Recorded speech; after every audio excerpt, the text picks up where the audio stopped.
With us now is David Meltzer, and many of my audience knows David Meltzer because he's really famous in the motivational world. Welcome to the show. How are you?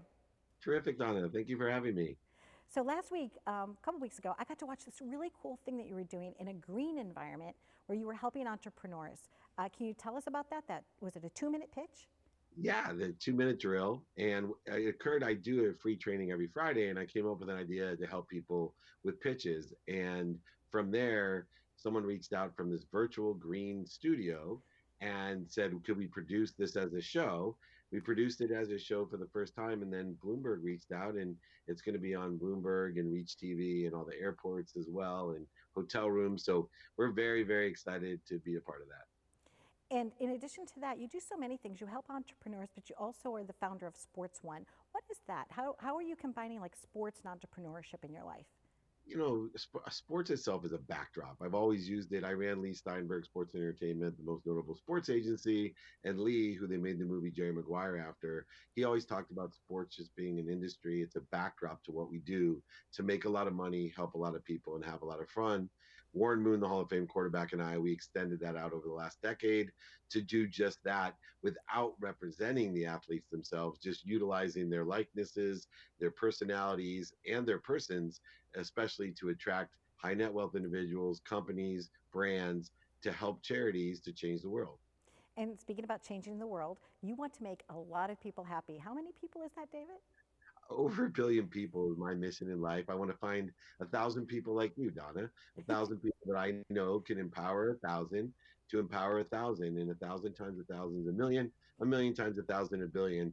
It's not quite as big as what people think when you break down the numbers. Well, even as a child, I used to go by a certain fast food restaurant, and the numbers used to keep going up and up and up and up. And I kept wondering, like, how in the world could that actually be happening? But you're right, it does. It's just one person sharing themselves with another. You talk a lot about value. How can somebody bring value or increase value in their journey? For me, it's understanding quantitative value. We live in the purple dinosaur world of subjective value where everyone hugs one another. I love you, you love me. Nobody makes any money. So I focus in on quantitative value. Two things we need to do. One, provide as much quantitative value as we can by asking people how we can be of service or value. And then more importantly, much more difficult, let's ask people for help. And I have the magic question that I've utilized for over 30 years. And it's simply, do you know anyone that could help me? It's the Wow. easiest, softest, subtlest way to create the flow of currency, objects of energy that you want to put into the flow to attract what you want. What are you doing tonight for dinner? I have two of my kids left. I just took two to college. So I just got home last night from taking them. So we're having a family dinner, which to me has been the highlight of COVID is that until this last week, I've had all my kids and some other relatives that were living with us. It was the Meltzer dinners were amazing. That's You the know, TV show I want to do, but they would take my kids. one of the things we do around our dinner table is we always share 3 good things about our day. And it was really the only way that I could get my kids to talk to me about anything because I'd say, "Oh, how's your day?" And they're like, "Fine."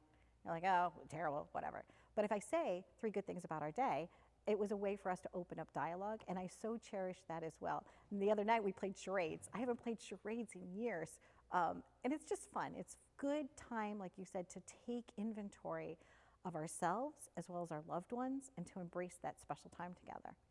Oh yeah, you nailed it. And I teach before this, during this, and after this, take inventory of yourself or your values, personal, experiential giving and receiving. And if you can do that, you'll be aligned with what you want. And I'm a big what person. I think the why always falls into place, but most people don't know their what.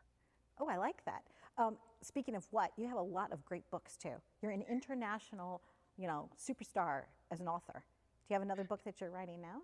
I am. It's called Don't Do Business with Dicks. It's, it's about surrounding yourself with the right people, the right idea. A lesson that not only as I've learned myself, but as a parent, how essential it is. I have my favorite saying is, show me your friends and I'll show you your future. And so many people, they get the wrong business partners, they do business with the wrong people, they jeopardize their own values, and in the end, they end up with resistance, void, shortages, obstacles. They wonder why nothing ever turns out the way they want it because they're doing business with that person they don't really like. It's important to be surrounded by people we like and love. and then look out for one another. You know, I always have the saying, no assholes, no bozos on my show. And now I guess I'm going to add no dicks. So, Thank David, you. it was a joy as always to see you and to celebrate life with you. I also personally enjoy the private coaching that we've been able to experience together on Friday. So thank you so much for bringing value to my life. Happy journeys. Thank you for having me. Be happy. Thank you. Bye-bye. Bye bye.